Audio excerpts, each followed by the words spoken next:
Islamiyyah Senior High School, Purwokerto. First of all, let's pray and thank to Allah Subhanahu wa Ta'ala who has given us mercies and blessings, so we can gather here in a good condition and happy situation. Salawat and salam may always be with our Prophet Muhammad Sallallahu Alaihi Wasallam, who has guided us from the darkness to the brightness, from stupidity to the cleverness, namely Islam religion. Well, ladies and gentlemen, as you know, nowadays there are many problems in our country, and one of them is about customs fraud. So, because of that, let me tell you several types of frauds in the name of customs there are in our community. The first mode is a domestic online buying and selling. The second mode is a fake auction. The third mode is a delivery goods from abroad. The fourth mode is a diplomatic goods because it is relatively doesn't get checked by customs. And lastly, the fifth mode is offer the service to help bring back the goods that are being held by the customs officer. So, after you hearing all of those types of frauds, unfortunately, these cases of frauds don't seem to be decreasing, but increasing.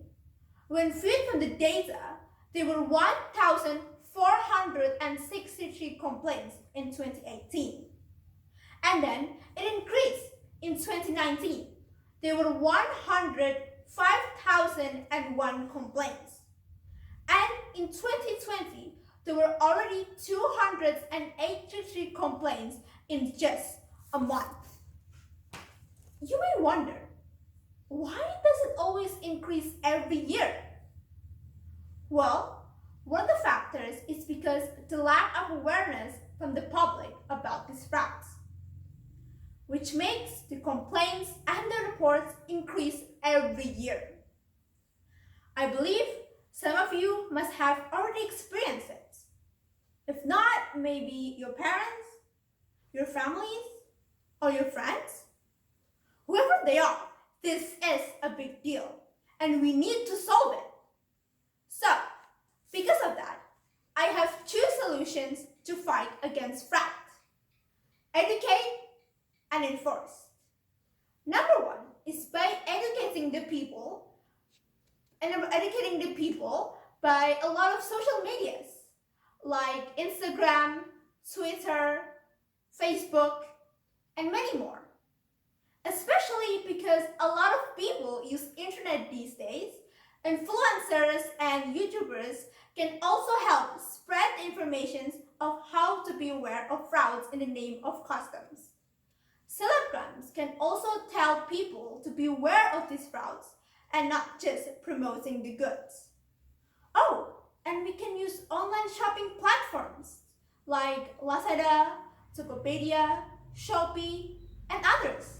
So they must provide information if they sell import goods, such as how to pay customs, how to avoid frauds, and if they have issues, they can contact the online shopping platforms. Number two, or the second solution, is by stricter law enforcement. Why? Because by enforcing the law, it will make the culprits will get punished appropriately, which makes the other culprits to not take their actions and are deterrent. And customs already execute several steps to prevent with massive publications throughout a lot of social medias and others, like in public transports and all that. So, and the consumers can also help in this act by reporting these fraud cases to the police, to the government, and to the custom itself. They can contact them on Twitter and other social medias.